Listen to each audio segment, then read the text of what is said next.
See what this baby's got inside it. Hey, what's up, guys? Brett from Hapticast Intro here. Barf, barf. Ew. We suck you off, Bill.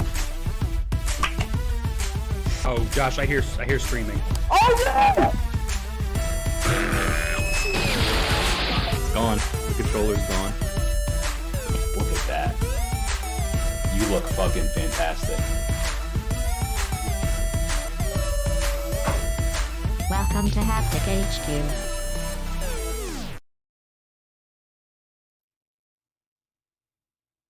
What's up, everybody? Welcome to Hapticast, episode number 78. My name is Josh Toll, and I'm joined by my good friend, as always, Brett Roberts. Brett, hello. Hey, what's up? This guy. Really? No? All right, I'll leave. What's going on? Lots of stuff. Not really, actually. Kind of a slow news week cycle event time in the gaming space right now. Yeah, but there are a couple big things that have been announced and some things that have leaked, and we're going to be talking about them today, right here Yes. on this podcast. Yes. First of all, unscripted.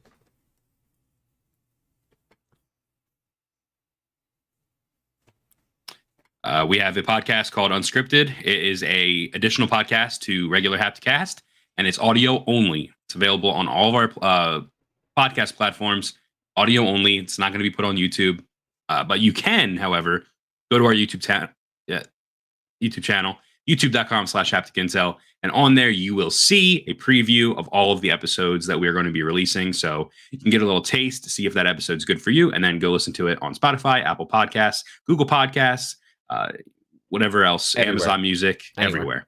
everywhere. That's going live Thursday, correct? Yeah, so we have a new one. It's going to go live on Thursday, and the preview is going to go live on Thursday as well. So And let me if tell you're you, watching this live, there you go. and let me tell you something. I think this is a good one. I think it's a good one, too. We have a special guest joining us. You'll be able to tell who the guest is by the name of the episode. Oh, wow. Yeah. What is the name of the So- episode? You want to tease that now or no? Because I don't even know. Okay, I'll say it. It gives it away, but No, that's okay. No. okay. No, don't give it away. People will have to go look at that Okay. on Thursday. So Very special guest calling into the show. very special Celebrity. guest. Celebrity guest, the biggest name that we've ever had. So A lot different than you think he'd be. yeah, In private. yeah, pretty cool. Big announcement on there too. Unfortunately, was a little NDA slip, but I think it's been taken care of, and that's right. Frankly, we got a special guest, so you have to take a listen to that on Thursday. I'm assuming that the guest might be in the preview, or no? Yeah. Okay, Mhm. that's what I thought. Yeah, so you'll get a little taste of maybe 4 or 5 minutes of that segment, which is like the main segment of the show, and then you can go and listen to the full podcast That's right. on the audio platforms. So That's right. Yeah, so be on the lookout for that. Merch. You want to talk about merch real quick? yeah, we have some merch. I'm not wearing it right now, and also you're not wearing the shirt. Oh, I'm but wearing you a are. hat. You are wearing our hat. It's our Haptic Intel logo hat. You can go grab that at hapticintel.com/merch. Yep. And we have a lot of new shirts that we just dropped on there. We have our Cult of Slick design. There's 2 colorways for that, 2 different versions of the shirt. We have, what else do we have on there? God of War shirt. God of War parody shirt. It says, "That's awesome, dude." The Hucking Faptic shirt. The Hucking Faptic shirt, which is our unclaimed baggage shirt. And I think there might be a colorway on there. I don't know. There's a lot of stuff on there. Slick Boy shirt. Slick hat. Boys and hat. Yeah, that's a good one as well. So we keep them really reasonably priced. If you can, please go and support us. Honestly, it's more so, it's not even like monetarily supporting us. It's more so just like you wearing it, because we're not making really any money off these shirts. No, I actually, as a hardly. meme, made most of the shirts have 69 in them, if possible. And you'll notice the pricing for a lot of them have 69 in them. Yeah, So that's awesome. yeah, it's just dude. cool. It's just cool to see our logo and our designs that we make. So That is. go check out our merch. Absolutely. All right, quick topic rundown. We're going to be doing a media consumption update as always. Lots of stuff on there actually this week. Some good stuff to talk about. Then we have the Abysmal Chronicles video game releases. One in particular that I'm interested in talking about in there. And then some Abysmal stories. Midnight Suns getting delayed. YouTube having quote unquote first ever interactive and gaming live stream, which is just freaking gobbledygook. Sonic movie producer working on a Pac-Man movie. Super Punch Yikes. Out. Cheat, some Elden Ring stuff, and then some Iron Man stuff from EA, and then of course our main topic is Alone in the Dark being leaked, potentially coming back with a new game. Lots to talk about there, and then talking about the abysmal state of PlayStation, the PlayStation Store, some really abysmal shovelware that is just crowding the PlayStation Store, and then wrapping it up with indie intel as always. And this week we're talking about Squirrel with a gun. So you're going to want to buckle in for that. But Brett, without further ado, let's hop into it. Let's start with our media consumption update. All right. So movies, I only watched 2 films in the last week, and they were Army of Darkness. Yes, which I also watched. Yeah, it's an Evil Dead movie. I guess we'll just both talk about it now. Really good. Slick. Awesome. Love it. We slacked on it for a long time. We did, for some reason, because we watched Evil Dead 2, and then the remake of Evil Dead years ago. I think we actually did that around the time that the remake came out, the Fede Alvarez one, correct? Right. Am I thinking about that correctly? And then, for some reason, we just never got around to Army of Darkness. But follow up to Evil Dead 2. Right, which is why, but we wanted to get to it because I think we're also both interested in the TV show, which I believe you started as well.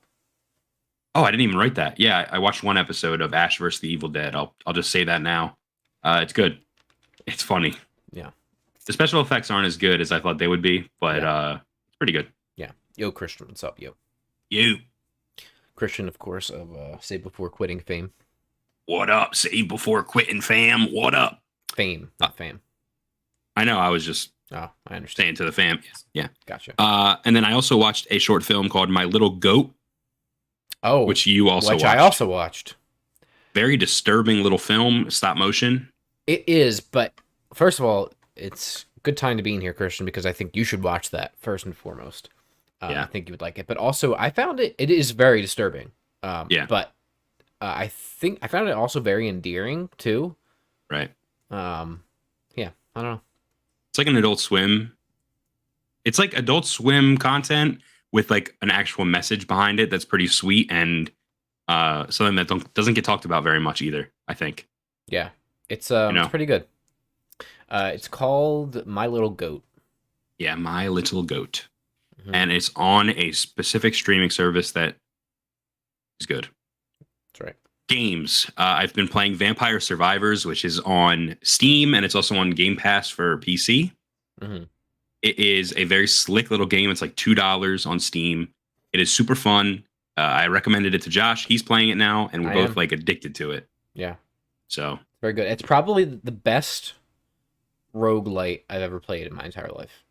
Yeah, and it's actually the #2 best-selling game on Steam right now because of the Steam Deck. So many people are buying it for their Steam Deck. Runs great. It's the perfect game to just pick up and just play, you know? Yep. Waste some time. I also have been playing a little horny game called House Party on Steam on my Steam Deck. And it's basically a porn game, essentially. But it's more than that in that. And I know I'm defending this like porn game, but it kind of broke into the mainstream because the Game Grumps Let's Played it. And then they added the Game Grumps into the game as characters. So like, it's like a porn game, but it's not a porn game. There's actually a story to it, and there's actually like little character moments. I would say it's similar to like a Persona in that you're trying to befriend all of the characters and increase your like friend meter. But once you get them to a certain point, you can engage in acts with them. And if you have the DLC, you can engage in very explicit acts with the characters in the game. So I've been playing that. And it's pretty good. Right. And then, they're adding a Doja Cat DLC later this year too. Wow. So it's like it's not like this like. I mean, it is a little indie game, but like they have this weird cult following, and these celebrities are like doing DLC with them. So, what have we come to, indeed? Yeah. Hey, so man, check it out. I don't judge. House Party on Steam. You don't have to get the explicit content, and then you don't have to see any of the explicit content. You could just play Why the else game. would I be playing that game? That's my question to you. To complete the quests. You think I care about that? Like, there's this guy that sits in front of the liquor cabinet, because the whole point is like characters will be like, dude, I need some booze. Like you basically have like a little fetch quest, and the character will be like, I need some booze. And you'll be like, okay. So you go over to the liquor cabinet, and there's a guy who's straight edge, and he's like, I ain't letting anyone drink at this party, bro. And if you open the liquor cabinet, he immediately punches you and knocks you out, and it's game over. So you have to like find things in the house that you can use to then distract him to get him away from the liquor cabinet. But if you take too much from the liquor cabinet, he knows and he'll beat you up, and then you lose. Sounds like you ran through a couple of these scenarios in the game. And then he was like, if you take a picture of this girl's boobs, I'll let you have booze and I won't say anything. And I went to the girl and I was like, yo, this guy said if I take a picture of your boobs, I can get alcohol for you. And she was like, okay. And then you do that. And then you give him the camera. And then he lets you get the booze. But then he doesn't give you the camera back until you win his trust. And then you can get the camera back and you can take more pictures of stuff. Anyway, it's very much like Newgrounds era game, you know? I also played a non-horny game called Jazz Punk Director's Cut. All right. Which is just a very surreal, weird game. Let me I don't know change if you've that ever heard A of with it. an I in jazz. Jizz Punk? Yeah, that's the that is the sexual explicit version of Jazz Punk. Yeah, I haven't heard of this. Check it out. It's cool. It's cheap. It's a cheap little game. But it's weird. It's very weird and like surreal and funny and like meta. Fourth wall breaking. It's a cool little game. First person, similar to House Party in like that there's quests and you have to like, you know, someone will be like, hey, I need you to go here and do this. But he's like very vague. And then you figure out what you have to do and then you complete the mission. It's very similar. Gotcha. All right. All right. That's all I got. What have you been watching, playing, and sucking off? Got to get the Steam Deck Fleshlight collab case with the Steam Dussy on the back. Sorry, it sounds like it's going to storm outside of HQ. All right. So everything that we had crossover on, we mentioned, so I won't dwell on that. I saw Nope, the movie Nope, which was awesome. I told you, I think it's my favorite Jordan Peele movie. One of the best movies I've seen in a long time. Yeah. And I'm glad I saw it in the theater, first of all. And I'm also, it was really kind of like a spectacle. Like I was honestly in awe at the end of the movie. Like which goes to the theme of the movie too, in a way. Yeah, no, for sure. It is really awesome. It is a really, really phenomenal film. And I highly recommend it. So real quick before you continue, Christian in the chat says he saw Bullet Train and that it was goofy and a good time. Isn't that the one? Is that the one with Brad Pitt in it? Yeah, I actually think it looks pretty cool too. So maybe I'll go check that out on your recommendation. I've heard it's not good. Really? Yeah, I think I wanted that to be good. I think it has like a sub 2 on Letterboxd. No, I wanted that movie to be good so bad. I don't think it is. Maybe it is. Maybe it's entertaining. Yeah, maybe like we'll like it, but the critics didn't. I don't know. Yeah. So anyway, yeah, Nope is great. Games, Vampire Survivors, like we talked about, really great roguelite. I've been playing pretty much only stuff on my Steam Deck. Fallout 3 mainly. I've been playing Fallout 3 a lot. I'm in there. I love that game. I forgot how good it is. And how maybe it's just because of recency bias. I think I haven't played it in a really long time, and I've played Fallout New Vegas more recently than that. But you are correct in the sense that that world is really, really, really, really, really cool and very interesting. And I don't think all of the both accuracy of American history and the injecting of alternate history really struck me as much as a kid. But I'm re-going through it, and there is stuff that is so cool as far as how they alternate American, like actual American history, and how they inject what happened to lead us to this world within it. And there is stuff that is so cool that must have just went over my head as a kid. I also probably didn't read as much as I am now as a kid, to be honest with you. I'm really playing it very slow.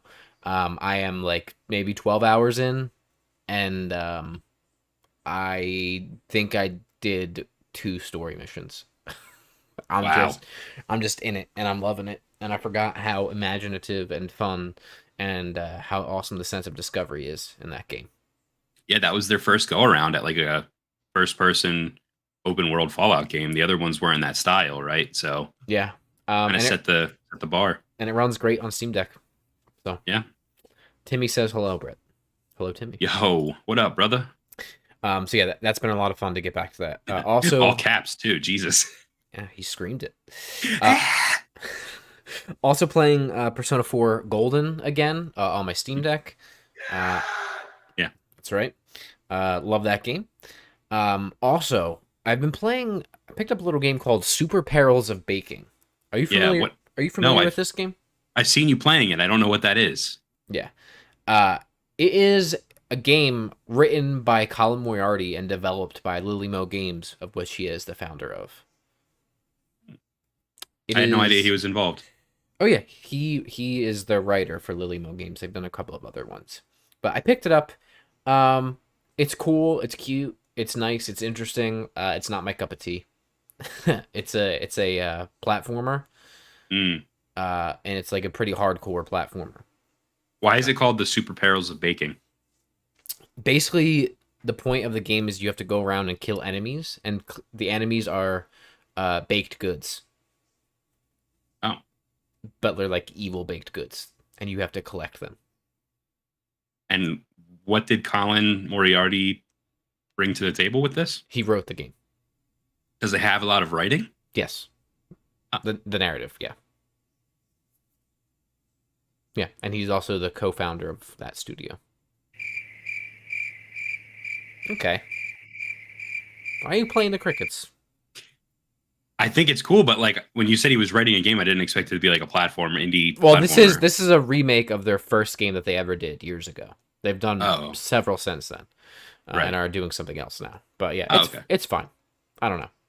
It's fine. I wanted to support the cause, so I did. Yeah, it's okay. It's okay. Really, I heard that which actually kind of ties into one of our main topics, which is the PlayStation Store being abysmal with Discovery.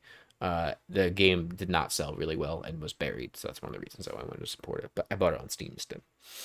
And then lastly, for games, I played the Cult of the Lamb demo. How is that? I don't think it's going to be for me. I feel like the art style is cool, but I haven't seen any gameplay that struck me. I don't like it. Really? I really don't like it. Which is a shame because and maybe I'll still buy it, just to support the devs, but it's a roguelike hardcore with resource management mechanics. Like Don't Starve? Maybe not quite as deep resource management.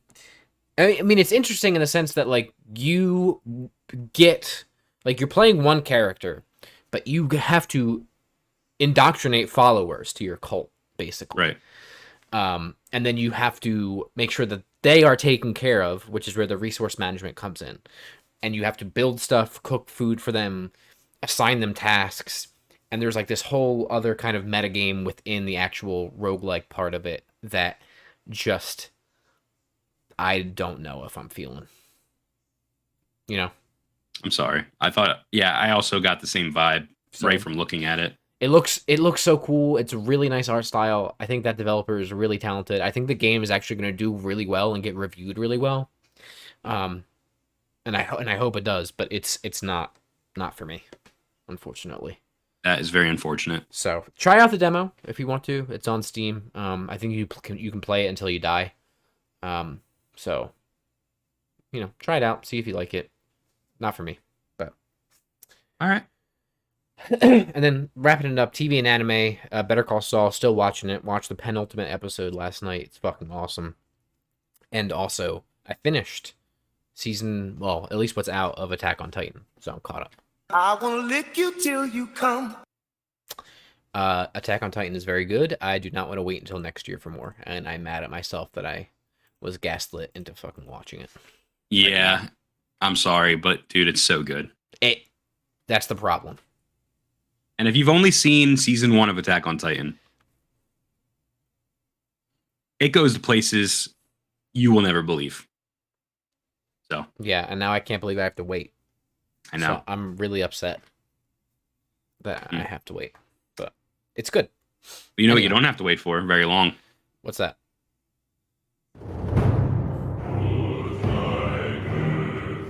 God of War Ragnarok coming out in November, baby. Yes. Let's go, dude. So anyway, That's all I have. That's all. That's all you got. That's all you got. Yep. All right. Well, then, how about we roll the intro for our podcast, and we'll get into the Abysmal Chronicles. Hit the button.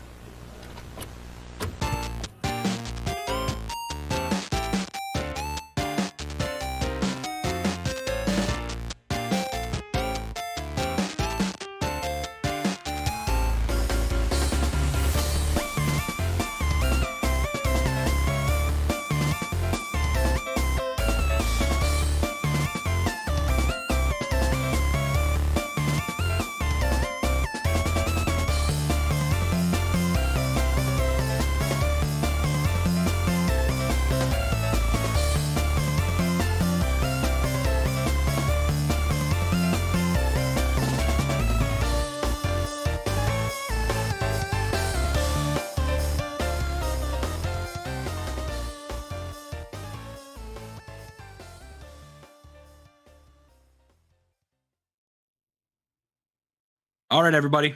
Time for the Abysmal Chronicles. If you don't know what the Abysmal Chronicles are, it's a chronicling of the most abysmal news stories that we could find on the internet that were just a little bit too abysmal to make it as our main topics for the show. We always start off with the upcoming video game releases. That way you know what's coming out, you know what you can buy and when they come out.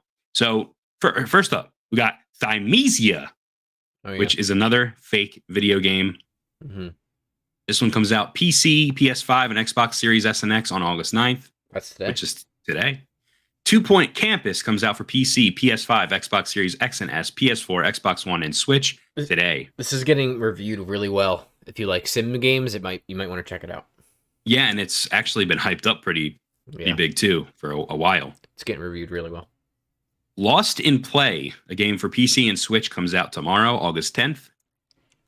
Arcade Paradise comes out for PC, PS5, Xbox Series XS, PS4, Xbox One, and Switch on August 11th. The game that Josh was just talking about, Cult of the Lamb, comes out for PC, PS5, Xbox Series S and X, PS4, and Xbox One, and Switch on August 11th. Tower of Fantasy is coming out for just the PC on August 11th. This is a big one for PC players. Marvel Spider-Man Remastered coming out on PC August 12th. Steam Deck verified? Steam Deck verified, baby. Voyage is coming out for PS5, Xbox Series S and X, PS4, Xbox One, Switch on August 12th. And Backpack Hero is coming out on PC August 15th. Didn't we play Backpack Hero on the show? Yes. So, Haptic Intel seal of approval, August 15th. That's right. Let's hop into the stories, Josh. This next one is about Midnight Suns, the Marvel game, the XCOM Marvel game. Unfortunately, or fortunately for some that don't care, Midnight Suns is now delayed with no new date being issued. This is coming from VGC. Yeah. Publisher 2K, Marvel's Midnight Suns. That's what the game is called. In a statement published on Monday, 2K said that the game, which was only recently issued an October release date, would now arrive sometime during its current fiscal year, which ends in March of 2023. Quote, "We have made the decision to move back the launch timing of Marvel's Midnight Suns to ensure the teams at Firaxis Games and us at 2K deliver the best possible experience for our fans," they said. The game is being developed by Firaxis Games, the studio known for the XCOM games. However, the game also features a relationship building system similar to some other turn-based strategy games, most notably the Fire Emblem franchise. Yeah. So this next point here, I just want to preface by saying that I added it because it sounds like the game is actually pretty good behind closed doors. So that's why I added this next part. That's good. VGC's Jordan Midler, who recently traveled to Firaxis to see Midnight Suns in action, wrote, quote, We're pleasantly surprised and impressed with Marvel's Midnight Suns so far, and we can't remember the last time our expectations were subverted so thoroughly between what we thought the game was and what it actually is. That's good to hear. Yeah. Quote, the combat encounters are sophisticated, challenging, and a lot of fun, and the social aspects of the game are a real dark horse. Those quiet moments between the missions are what could really make Midnight Suns a classic, and from what we've seen, it's off to a good start. End quote. Yeah, so I think the reason I wanted to include that last point is because I think when I first saw this story, I was like, probably not good. I don't really care about this game anyway, but I was like, probably not good. Oh well, whatever. And then I saw, at the bottom of the VGC article, their take on it from the early impressions. I was like, okay, so maybe there is actually something here. Maybe the game, will ultimately benefit from this delay, and it's not. I saw it at first and I was like, I think the game's in trouble, and then I saw this and was like, maybe they just really do need more time to polish or something. So it's interesting because I was in the same boat as Jordan Midler from VGC, where I thought the game looked pretty not good, and it seems like his expectations were subverted, and maybe mine will be too when the game finally comes out. I do like that relationship system. I just don't like that style of game. Yeah, XCOM style combat has never been for me. Yeah, so I don't really know if I'm going to dabble in this, but could be interesting. It's, one of the more interesting parts about it, I think, if you remember, is that you're playing a completely original character. Yeah, which I think is kind of interesting. So yeah, and I think the overall aesthetics of the game look cool too, and all the characters look cool in their new outfits and whatnot. Yeah. All right. Moving on, YouTube will hold the first ever interactive gaming live stream. Okay, you need to make sure you say that in quotes, dude. YouTube will hold the first ever interactive gaming live stream. Yeah, bullshit. This is coming from VGC. YouTube has announced the first ever interactive gaming live stream, YouTube Game On. The platform's self-proclaimed biggest gaming special ever will stream on Saturday, August 27th at 1 p.m. Pacific, 4 p.m. Eastern, and feature around 2 hours of content hosted by more than 60 popular creators. Quote, this fully interactive live stream celebrates the diversity of gaming content that makes up YouTube gaming culture, from entertaining gaming challenges and surprise gameplay moments to honoring classic game anniversaries, all of which are inspired by the most popular trends on the platform, unquote. What does that even mean? Gobbledygook.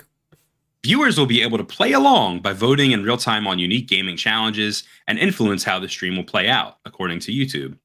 Games featured in this stream include Among Us, Fall Guys, Fortnite, Free Fire, Friday Night Funkin', Grand Theft Auto 5, Minecraft, Mortal Kombat 11, Poppy Playtime, Rocket League, Street Fighter 6, Trackmania, and more. That is the most normie lineup of video games I have ever heard in my life. Keep going, dude. We're not done Creators featured in the event include Courage, Dream, Markiplier, The Grumps, etc., with more to be announced. Yeah, there was,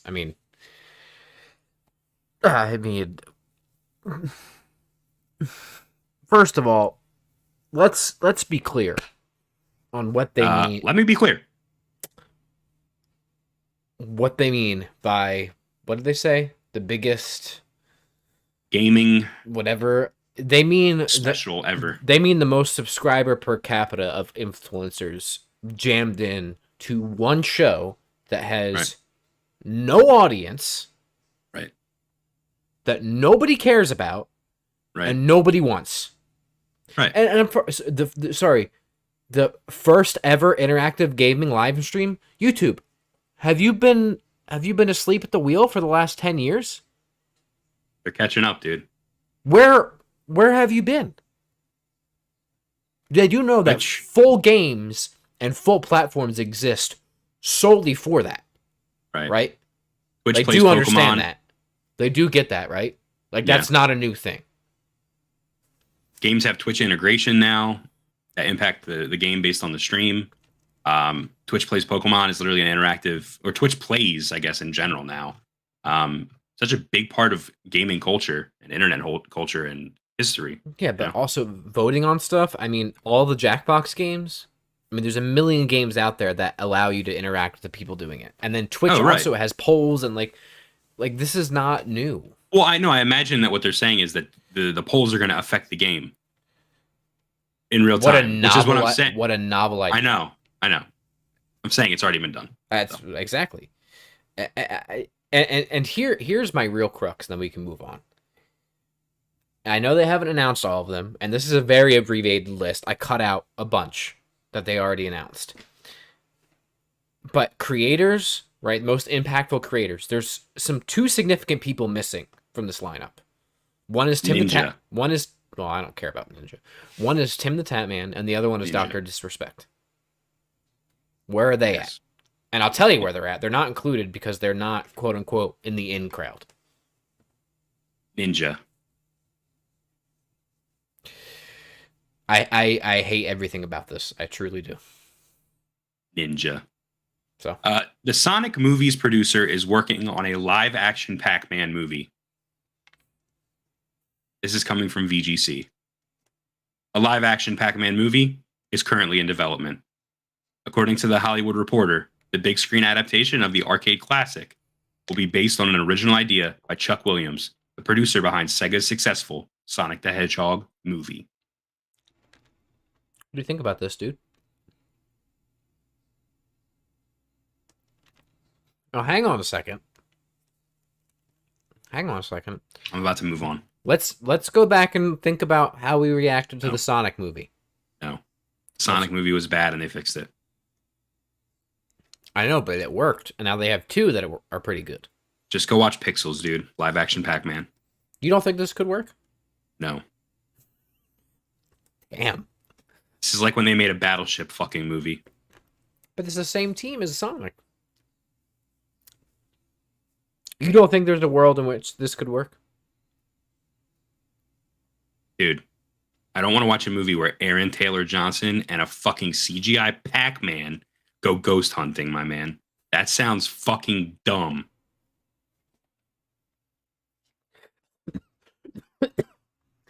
You know it's going to be ghost hunting or some shit because the ghosts, they have to incorporate a ghost element.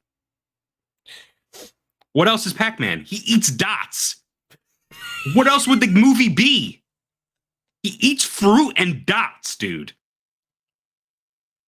How is any of that live action? What would you even do? He eats fruit and dots. Dude. Put that on a fucking t-shirt. Dude, it's bad. Pinky, Blinky, Dinky, and Rinky, dude. The ghosts. Is it like they're going to come out of the game? And then they're in the real world. Dude, I don't know. Dude, walk through this with me. Make it make sense. It doesn't. I'm just playing devil's advocate. Movie? I don't know. Unless it's not about a CGI. But here's the thing. It's by the Sonic guy. All right, so you would imagine it's a CGI Pac-Man. Just like it's a CGI. Because what they could do is a Battleship. Where it's called Battleship. It's inspired by the game Battleship. But really, it's just a movie about two ships. All right, ready? Right? Here's what it is. Here's my pitch. Since there's all the rights issues with Miss Pac-Man, like Frankly says in the chat, is he divorcing Miss Pac-Man? Yes, that's the story. I don't even want any of that. Pac-Man is divorcing Miss Pac-Man, but Miss Pac-Man's not in the movie because they don't have the rights to it. So she's only alluded to it. Aaron Taylor Johnson is the lawyer that helps Pac-Man in divorce court. Dude, I don't want any of that. I don't want it. I don't want to explore Pac-Man's history.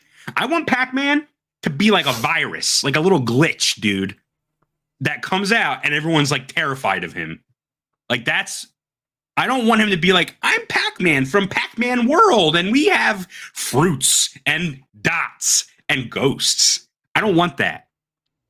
This isn't Sonic, dude. It's not Sega Sonic.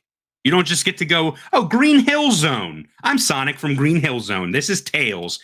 You know what Pac-Man has? Pac-Man. Miss Pac-Man, dots, and fruit. They don't even have Miss Pac-Man. Pac-Man, dots, and fruit, and ghosts. I was going to say, don't forget about the ghosts. And then they turn blue. Dumb. Moving on.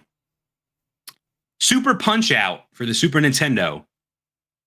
A secret two-player mode has been found after 28 years. This is coming from Kotaku. Super Punch-Out, the 1994 SNES game released as a sequel to the 1987 NES original game, Mike Tyson's Punch-Out or simply Punch-Out, is a single-player game. The game's a single-player game. While messing around with some game with the... Are you laughing? Why are you laughing? You're just funny, dude. Why? You're just funny. I don't know. I'm sorry. Christian put in the chat that he's laughing at the way that you're saying dots. Dots, dude! And I agree with him. It's funny. All right. I'll start over. Basically, don't start over. No, I'm starting over. Super Punch-Out, the sequel to the NES classic Punch-Out or Mike Tyson's Punch-Out. A recent discovery has been made. Sorry. I shouldn't have started over.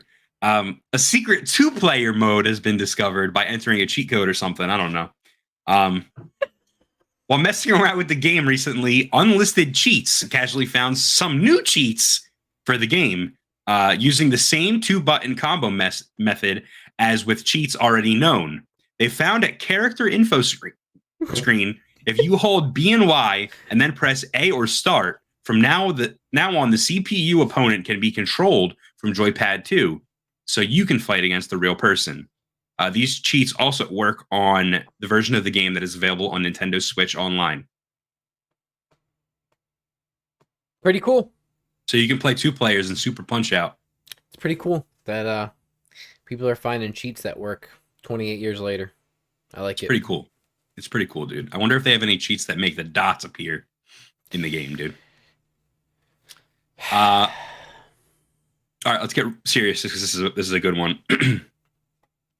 Elden Ring. We're going to talk about Elden Ring today. Elden Ring's big patch reveals an accidental hard mode.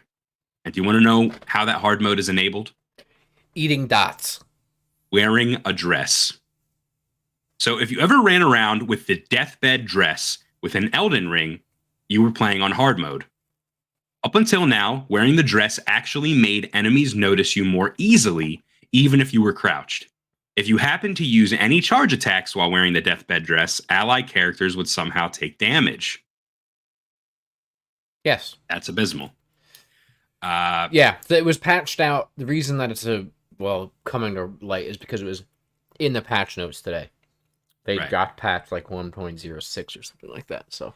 And the woman in the game that wears the deathbed dress also is notorious for if you let her hug you, she gives you a debuff that not a lot of people knew was actually a debuff. They didn't know what was going on. Right. What's her name? Phila? Fia, something like that. Yeah. And if you did that and wore her dress, basically you were just abysmal at the game. You were just fucked. Yeah. And it's something that just broke, actually. Elden Ring may be coming to Game Pass. Yeah. Which is fucking insane. So Elden Ring might be coming to Game Pass and or xCloud. Some images from the Microsoft store show it being cloud enabled, and a loading screen showed it as being a part of Game Pass Ultimate for some users. Right. No official word on either scenario yet, but Xbox did announce they would bring non-Game Pass games to xCloud in the future. Apparently, they did this back in June. And this all originated from the user Behzad, BEHZAD_ABD on Twitter. Yeah, so basically Behzad was going on xCloud or the store or something like that, and this popped up, so he took a screenshot of it and posted it on Twitter, and then it was picked up by Game Pass, whatever this Twitter account is, Game Pass Counter. So. Right. And what this means is if you have a Steam Deck or a PC or a phone, if it does come to Game Pass, that is, or xCloud, you'll be able to stream Elden Ring on those devices. I can't wait until I can just have Game Pass innately on my Steam Deck. I know they're working on it, but yeah. All right, next story. Electronic Arts is rumored to be making an Iron Man game, but it's super early in development. This is coming from Gaming Bolt. Following rumors of Electronic Arts allegedly working on an open-world single-player Black Panther game, Giant Bomb's Jeff Grubb revealed that it was working on another single-player Marvel title. Insider Tom Henderson later commented saying he has heard it was Iron Man, but he wasn't sure. However, back in June, Xbox era co-founder Nick Baker had talked about a Marvel game the publisher was apparently developing.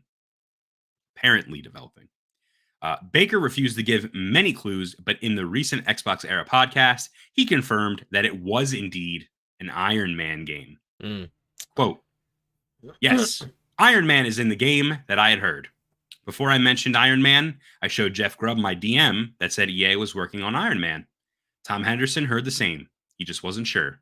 And part of the reason I never mentioned Iron Man is because it's super, super, super early. Like so early, in fact, that there's a chance it still doesn't happen. That's how early this is. It's like ridiculously early, unquote.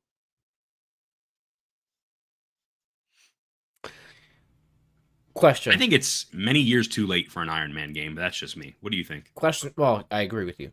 I also have a question for you. What's up? Why would Marvel trust EA with anything? I don't know. Why would you trust EA to develop anything? They trusted Square Enix. Yeah, but Square Enix has a better track record than EA does. Look at what EA did to Star Wars. I know. If this is not being developed by Respawn inside EA, why are you trusting EA with it at all? Dude, maybe they were just like optioning it out to people and maybe they had a good pitch at a good price. That's right, frankly. Fucking dots, dude. That's what I feel about this game. Dots. I wrote in the notes here, EA also made that game Anthem, which bombed hard. Yeah, big time. And I was thinking maybe... That was BioWare, by the way. Yeah, I was thinking maybe BioWare would take this project on. I don't know why BioWare still exists. I don't either. But the movement and flight mechanics in that game were very similar to like an Iron Man. They're just gonna re-release Anthem, but with an Iron Man mod, dude. Maybe. I gotta tell you, I don't care about this at all. Yeah, especially if it's like years away. Like, why would I care about this? You know what I mean? Yeah, 5 years from now. I agree. If it ain't Insomniac making it, why are we doing anything? Why is anybody working with EA on anything? Right. Why? All of their studios blow except for Respawn. Right. Literally every studio's bad inside of there. Right. Well, you know it's not bad, Josh. Dubby Energy. Yeah, I just finished podcast sponsor. I just finished mine. I had this whole thing and now it's gone. So let me tell you the deal. That's a nice shaker. Is that a Dubby shaker or no? No, this is just a blender bottle, regular blender bottle shaker. That's a nice shaker. The Dubby one's good too. So if you don't know what Dubby is, ladies and gentlemen, Dubby was formulated to give you focus and energy with no jitters or crashes. They're nootropics, but their formula contains vitamins, amino acids, and nootropics, including the patented Neurofactor. There's no calories, there's no sugar, there's no artificial colors, no fillers, none of the bad stuff, but all of the good stuff. Listen, if you're getting energy drinks every day to keep yourself awake or to, perform better or, study or go to work, no. Don't do that anymore because your current energy drink may cost anywhere between $2 to $3 per can. However, Dubby costs $1 per drink. The amount of powder it takes to make a nice beverage in this shaker cup here, $1 worth. So as we like to say here on Hapticast with Haptic Intel, the Slick Boys, if you find it hard to work or study, please use code SLICK to save on Dubby. That's right. If you go to Dubby.gg and you use code SLICK, you'll save 10% off your first order and any future order of Dubby Energy. And that 10% you're saving goes right back to us in our wallets so we can continue to fund the show and buy more Dubby for ourselves, right?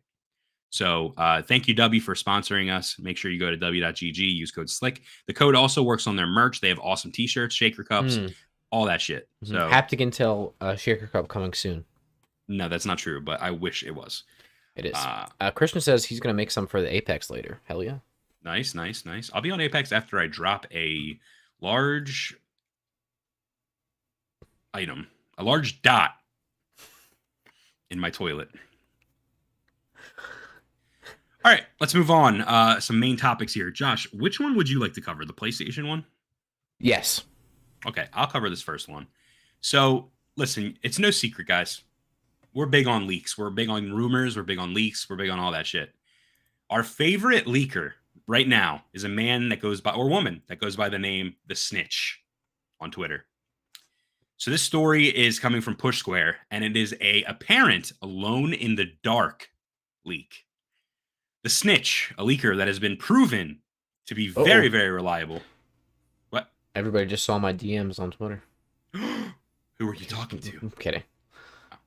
The Snitch, a leaker that has been proven to be a very reliable leaker over the last few months, has another teaser for us. Their latest hint at what's to come is a quote that, though some cursory Googling, can be linked to Alone in the Dark. Oh, through some cursory Googling. Sorry, I read that line wrong. The line, quote, "Being afraid of the dark is what keeps most of us alive," unquote, is directly lifted from 2005's Alone in the Dark movie. Naturally, fans are taking this to mean something related to the game series is on the way. It's unclear at this point if we're talking about a remake or potentially a brand new entry in the series. And then here, Josh put some series summaries in case you don't know what Alone in the Dark is, which, guess what? I don't know much about Alone in the Dark myself, so let's read this. Alone in the Dark is a survival horror video game series originally developed by Infogrames. Why'd they put an R there? I don't know. Why couldn't they just call it Info Games? It could also be a typo. I don't know. Okay.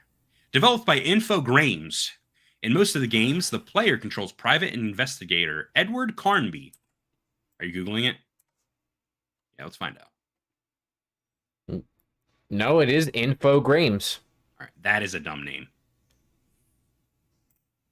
Anyway. In most of the games, the player controls private investigator Edward Carnby, who goes to investigate a haunted mansion or town that is full of undead creatures. This sounds pretty cool, actually. The series, particularly for its debut game, is widely acknowledged as the grandfather of survival horror and is often credited with the creation of the genre. The original story was based on the writings of H.P. Lovecraft, although later games in the series drew inspiration from other sources, including Voodoo, The Wild West, and the works of H.R. Geiger. Damn, this sounds slick. Dude, I know. That's why I incorporated some of this stuff, because like this literally sounds... I didn't know what it was really before today. I mean, right. Tangentially I knew. But all of this, and as you're reading and as I read it earlier today, I was like, damn, this sounds like something that's right up my alley. Yeah, and there's a movie, 2 movies, which... So 6 installments of the game have been created with various themes and locations. 2 comic books and 2 films were created based upon the games. So, like, I'm going to watch those movies and I'm going to try to get these games on my Steam Deck if possible and play them. In September of 2018, Atari SA sold the Alone in the Dark franchise to THQ Nordic. The last series entry was in 2015, which was the title. Illumination. Yeah, the game is called Illumination. Sorry. And was not received well by critics or fans. That's usually how it goes. HQ Nordic holds the rights to the horror. THQ Nordic holds the rights to the horror franchise, and wouldn't you know it, the publisher has a showcase in just a few days on August 12th. It all seems to be lining up pretty nicely, but obviously we should take this lightly for now. That said, the Snitch hasn't really put a foot wrong so far. I don't know why I copied that last line there, but it's true. He hasn't put a foot wrong. That's right. So this is pretty much confirmed. I mean, this will be at the THQ thing, I think. Anything he says has been confirmed. Yeah, we could take it with a grain of salt if you want to, but my grain of salt is basically microscopic. So when I first saw this, the quote, I'm not familiar with it, obviously, but it says, "Being afraid of the dark is what keeps us most alive." And I instantly went to the game series The Darkness, because recently there was a leak where an Xbox ad came out, and it showed an Xbox Series X and a disc, like a CGI rendering of a disc, went into the console, and it was a disc for a game that doesn't exist yet, and it was The Darkness 3. And people were like, why would Xbox let that fly? Is it a tease? Like, what is that? Like, why would they do that? So that was in my head, and I woke up and I saw this, and I was like, oh shit, The Darkness 3 is real. And then people were saying it was Alone in the Dark, and I was like, I don't know what that is. Yeah. So neither do I, because I actually... the first thing that I woke up to this morning was you sending me this on Twitter. Right. And I looked at it, and the tweet from the Snitch, and I was like, I don't know what this is. And so I looked at the comments, and people were saying like, oh, Alan Wake. I was like, I don't know about that. I was like, I don't really know about that though. Like that doesn't like it.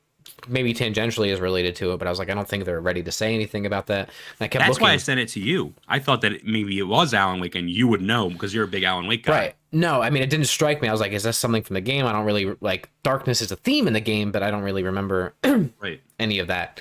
And then I just saw a bunch of like Alone in the Dark, Alone in the Dark, Alone in the Dark, Alone in the Dark. And then somebody in the actual Twitter comments replied with, you know, a linking to the quote from the game and all that stuff, or the movie or whatever it was. Right. And then, I read the Wikipedia thing. I was like, damn, this actually sounds pretty slick and cool. And yeah, I don't know. It sounds cool. I mean, we love survival horror, one of our favorite genres. Horror is one of our favorite genres. And the themes. Yeah. And all of this has a lot of boxes that it checks for me. So I also want to get them. I think the first one was released in, 1998? Or something like that? I think the original one was released in 1998. And it's what's on the PS1? I think I could be wrong, but yeah, I want to play it. I want to check them out.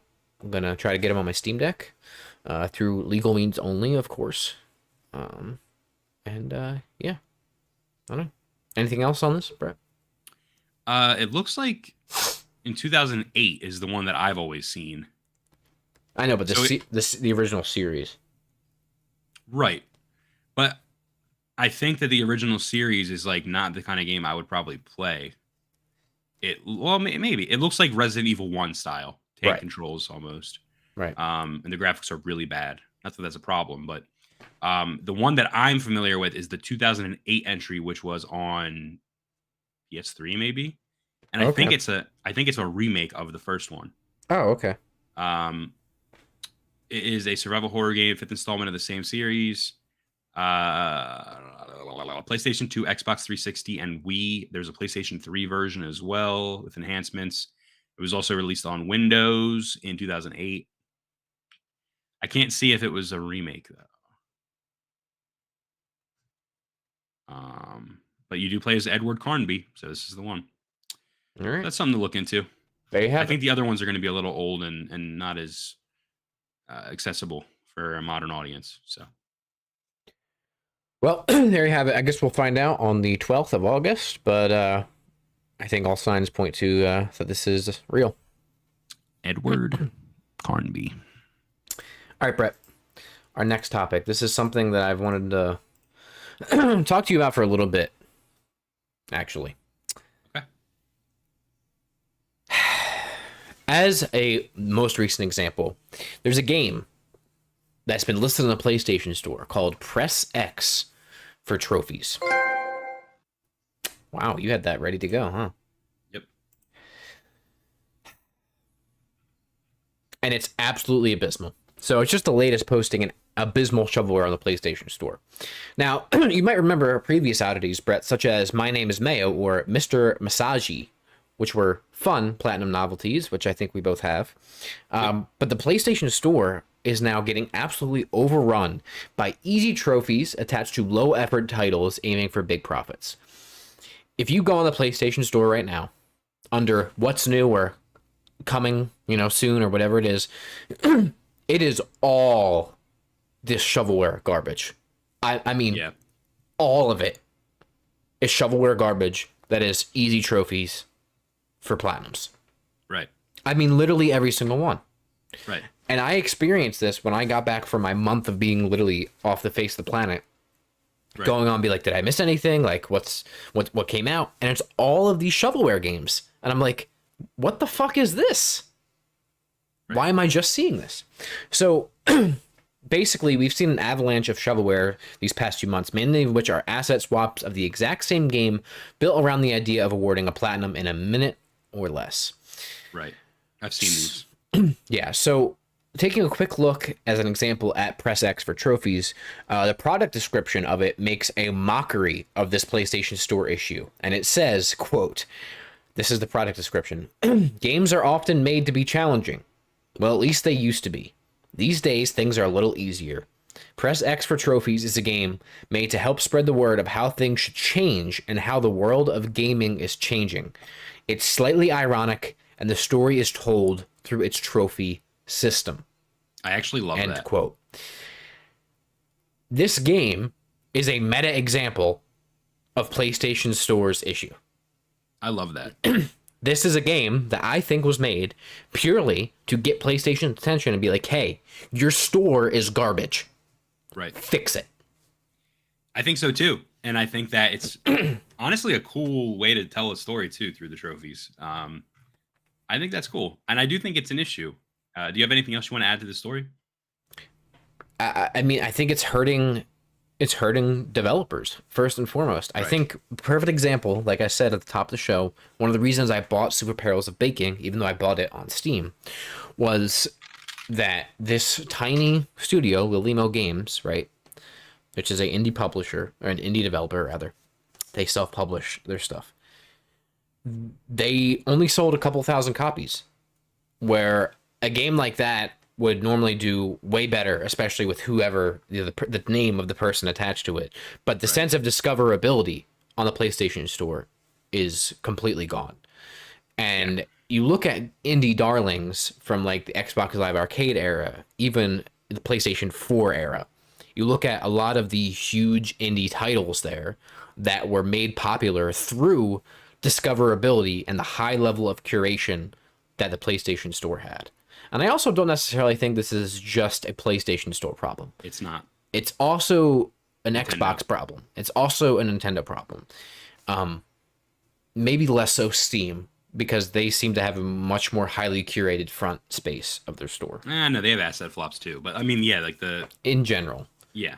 So I think this is a serious issue. I don't know why this is... Let's say asset flops, asset flips. Flips. I don't know why this is such an increasingly larger issue or becoming way more prevalent.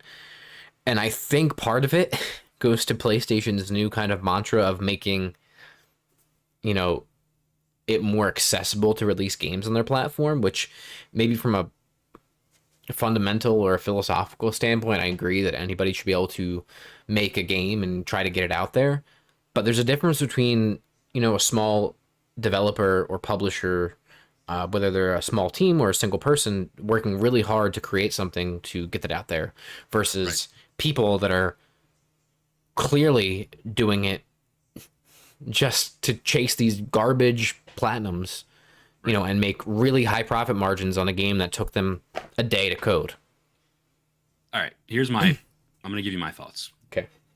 We are guilty of buying these games to increase our trophy score. We 100%. are. Absolutely. That being said, like you said, this is an issue on Nintendo. This is an issue on PlayStation. It's an issue on every platform, right?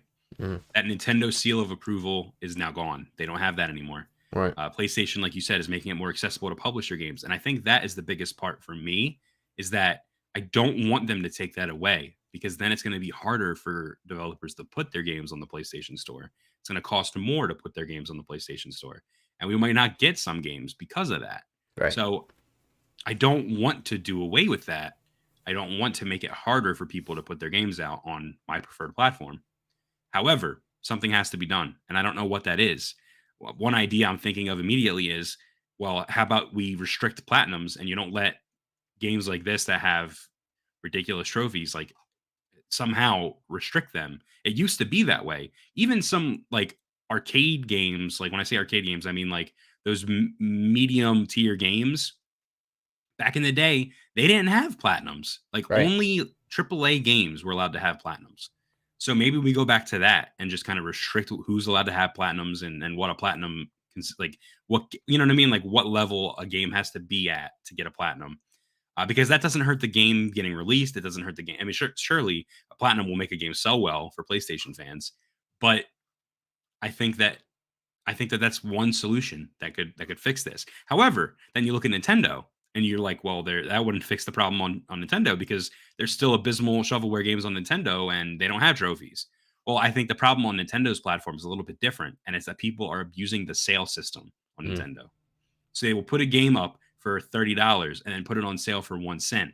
and then it shows that it's like 90% off or 99% off, and it goes to the top of the best deal section or great deal section, and then people buy it because it's only a cent, and then it boosts it in the top downloaded, right? So I think that there's an abuse going on Nintendo's platform as well, but it's different than what's going on PlayStation's platform. It's just different ways people are abusing the system, and it's smart. Don't get me wrong; it's super fucking smart.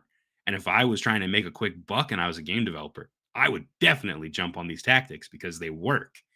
I've bought so many games on the Switch that were 1 penny because I have those gold coins from Nintendo. So I'm basically getting it for free. And I definitely have bought those trophy games because they're like 99 cents and I get a platinum trophy that makes me look cool to gamers, right? So I don't know. I don't want to take the publishing more serious because I don't want people to find it harder to put games out. But something has to be done. I agree with you. Yeah, I don't know what the answer is to it. I don't know if it's an algorithmic thing, if it's Right. It's the other thing is too is like there's like a sheer volume issue now that didn't exist in the past. There was, you go back even 5, 6, 7 years, there was a couple of releases every month. You know what I mean? Right. Now there's like a couple hundred releases every month of games from all over the world, which is great. But like, how many of those games are actually quality? Right. How many of those games are actually worth putting on your storefront? And the long and short of it is, if PlayStation wanted to, they could block all of this shit from their store, right? It is your storefront. You can curate it however you want to. I don't know if that is the solution or not, but something's got to give. And the fact that discoverability is gone, it just is a real detriment to the people that are actually taking time to develop really high quality games that deserve an audience, that are not going to find one because of shovelware bullshit. Right. I almost wish there was like a For You page built into the PlayStation Store that like TikTok's For You page, where it knows what you like and it tries to do that. There is like some kind of an AI that tracks what you like and it recommends you things, but they're never ever right. Or it's games I already own, but like a different version of that. You know what I mean? Like, it's just never anything substantial. So if they maybe changed the algorithm to show games that I actually would be interested in, but they won't do that though, because they make money off of marketing, putting games higher on the list. So it's all about money for them. Yeah. So I don't know what the solution is, but yeah, plus, I know what the problem is. I'm sure PlayStation gets a cut of those trophy games too. Well, they absolutely do. So they might not even care. Right. So they take 30% off the top. So there you have it. Yeah. Okay. Indie Intel, Brett. I'll tell you what the game is that we're talking about, but what's Indie Intel? Yeah, Indie Intel is a segment where we take an indie game that we think looks really cool, one preferably that isn't 99 cents, that gives you a free platinum trophy for completing the game or pushing a few buttons. This time, we're going to be talking about a game called Squirrel with a Gun, which is an upcoming indie game. I believe it's wish listable on Steam. And Josh, you're going to run us through it real quick. It is. It's not easy, but it's fun to be a squirrel with a gun. What an awesome tagline. That is awesome, dude. I just want to say that's an awesome tagline. Squirrel with a Gun is a sandbox game that focuses on exploration and shooting combat. Defend yourself from random encounters with agents using various weapons. Deflect their melee attacks with an exceptional timing to disarm them. Climb and jump across platforms with your natural squirrel skills.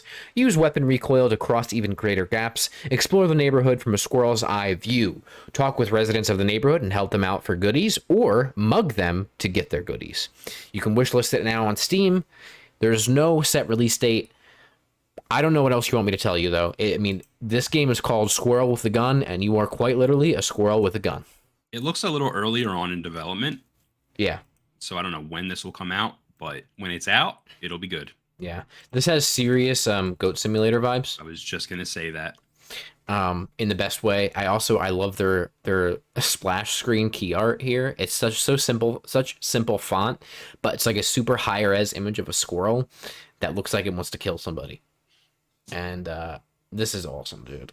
That's great. And I don't know what else to tell you, except that this is awesome. I mean, look, there's a squirrel running with a fucking cake right here, dude. What else do you want? I would love a demo. This is a squirrel, dude, climbing in the air with the recoil of a fucking Uzi.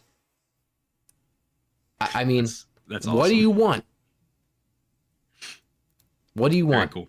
So yeah, you can wishlist this right now on Steam. It's being developed by Daniel D'Entremont. So it looks like it's a single developer. This is the only game that they have listed on Steam.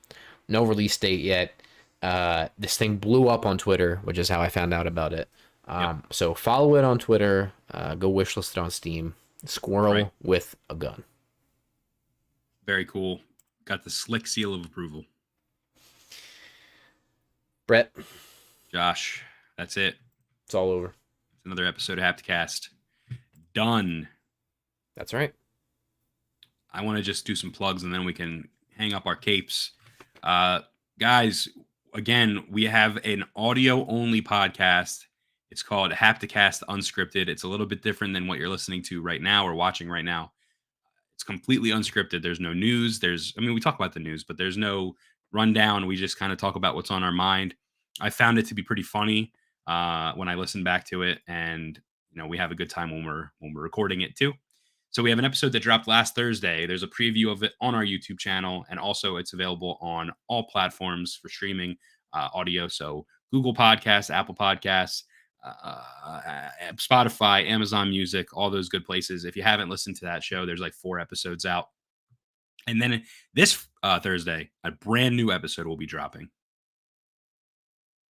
And I think, actually, Josh, do you have anything else you want to add before I'm going to tease a little bit of who's going to be our special guest on Unscripted? No, like, comment, subscribe, share it with your friends. We're really close to 600 subscribers. We're at 592. So please share it and spread the good word. The Book of Haptic, and that's it. That's it. All right. I'm going to give you guys a little preview as to who our special guest is on this Thursday's episode of Hapticast Unscripted. So stay tuned. Hold on one second. Let me make sure he's there. My phone. I'm going to try to get him to call in real quick. Okay. Should we go to the outro scene? Yeah, that'd be okay. I think we could do that. Okay. Bye-bye, everybody. We'll see. See you guys. Hey, what's up? Would you be interested in doing a quick little preview for this Thursday's episode? Yeah, we recorded it yesterday, but we're going to be releasing it on Thursday. Is that cool if you say a few words real quick if I put you on speakerphone? Awesome. All right, cool. Hold on one second.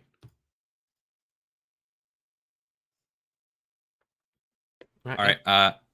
Ladies and gentlemen, here he is, our special guest for this Thursday's episode, Hapticast Unscripted. Here he is. And his name? It's Morgan Freeman. That's right. And I'm Hardy. 2 days in a row, Mr. Freeman, that you've graced me with your presence. 2 days in a row that I've been very, very horny. Hell yeah, brother. Well, if you want to know what video games I've been playing, you can head over to all of your favorite podcast platforms and listen on this Thursday to Hapticast Unscripted. Hell yeah. Dubby Energy. Save 10%. Thank you, Mr. Freeman. We are truly blessed to have you.